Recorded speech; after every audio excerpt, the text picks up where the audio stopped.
Hello viewers, আসসালামু আলাইকুম। আজকে আমি আপনাদের সাথে শেয়ার করব ফ্রিল্যান্সিং শিখতে হলে কি কি সাধারণ যোগ্যতা অবশ্যই আপনার থাকতে হবে এবং ফ্রিল্যান্সিং কাদের জন্য উপযুক্ত। তো ভিডিওটি অবশ্যই আপনাদের জন্য খুবই হেল্পফুল হবে। এই সমস্ত সব প্রশ্নের উত্তর পাওয়ার জন্য অবশ্যই পুরো ভিডিওটি দেখবেন। ভিডিওটি ভালো লাগলে অবশ্যই একটি লাইক দিতে ভুলবেন না এবং চ্যানেলটি অবশ্যই সাবস্ক্রাইব করবেন। আপনার মতামতগুলো আমাদের কমেন্ট সেকশনে জানাতে ভুলবেন না।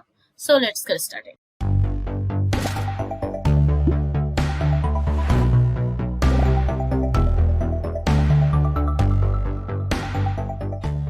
নাম্বার 1, ফ্রিল্যান্সিং এর প্রথম এবং প্রধান শর্ত হলো আপনাকে ইংরেজি ভাষায় সঠিক ব্যবহার জানতে হবে।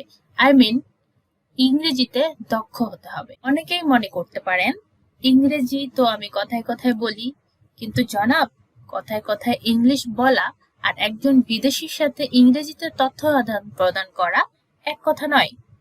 বাংলিশ ভাষা দিয়ে আর যাই হোক না কেন ফ্রিল্যান্সিং হয় না।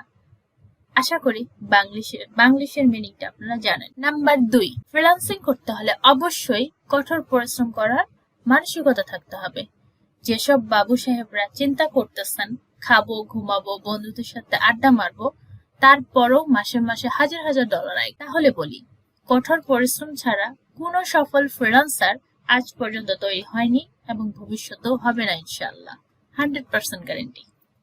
নাম্বার 3, আপনাকে প্রচন্ড ধৈর্যশীল হতে হবে, কারণ প্রথম জবটা পাওয়ার জন্য আপনার কিছুটা হলেও কষ্টকর হবে। তবে আপনি সত্যিকার অর্থে একটি কাজে দক্ষ হলে এই সময়টা খুব বেশি না। চেষ্টা চালিয়ে যেতে হবে যতক্ষণ না পর্যন্ত আপনি সফল হন। আর যে কোনো সাহায্যের জন্য আমরা তো আছি। নাম্বার 4, আপনাকে সৎ হতে হবে। অসৎ কেউ অন্য যাই করুক ফ্রিল্যান্সিং এ সফলতা পায় না। আপনি 2 ঘন্টার কাজের জায়গায় 5 ঘন্টা করলে পেমেন্ট আপনি পাবেন, কিন্তু বায়ার আপনাকে একটি খারাপ ফিডব্যাক দিলে আপনার পুরো ফ্রিল্যান্সিং ক্যারিয়ার ধ্বংসের কারণ হয়ে উঠবে বা উঠতে পারে। নাম্বার 5, জব করার সময় আপনি এমন কিছু প্রবলেমে পড়বেন যা থেকে কিভাবে উদ্ধার পেতে হবে সেটা আপনার নিজেরই খুঁজে বের করতে হবে। দুনিয়ার কোনো ট্রেনিং সেন্টার নাই আপনাকে এগুলো শেখাতে পারবে। নাম্বার 6, যত বিপদেই পড়েন না কেন মাথা গরম করবেন না। যে কোনো পরিস্থিতিতে মাথা ঠান্ডা রাখতে হবে। নাম্বার 7, নিজের উপর বিশ্বাস রাখতে হবে। আপনি পারবেন, আপনি পারেন। যদি নিজেই মনে করেন যে আপনি পারবেন না, তাহলে আপনি জীবনেও পারবেন না। নাম্বার 8, সর্বশেষ এবং সবচেয়ে গুরুত্বপূর্ণ পরামর্শ, মার্কেট প্লেস কাজ শেখার জায়গা না, কাজ করার জায়গা। যদি ভাবেন কাজ করতে করতে সব শিখে ফেলবো, তাহলে আপনি ভুল ভাবছেন।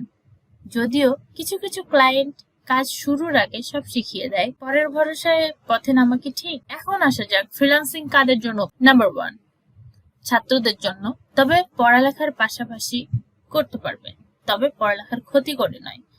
পড়ালেখা এবং আপনার নিত্য প্রয়োজনীয় সব কাজ ঠিক রেখে ফ্রিল্যান্সিং। নাম্বার 2, বেকারদের জন্য, পড়াশোনা শেষ করে রাস্তায় রাস্তায় ঘুরছেন চাকরির খোঁজে। যে কয়দিন চাকরি খুঁজে বের করবেন সেই কয়দিন আপনি একটি ভালো প্রতিষ্ঠান থেকে নিজের স্কিল ডেভেলপ করুন, কাজ শিখে নিজেকে ডেভেলপ করুন। কথা দিচ্ছি আপনাকে চাকরি খুঁজতে হবে না, এক সময় চাকরি আপনাকে খুঁজবে, দরকার হলে আপনার বাসায় গিয়ে হাজির হবে। নাম্বার 3, গৃহিণীদের জন্য, আপনি কি সারাদিন রান্না বান্না ছাড়া বাকি সময় টিভি দেখে ব্যয় করেন?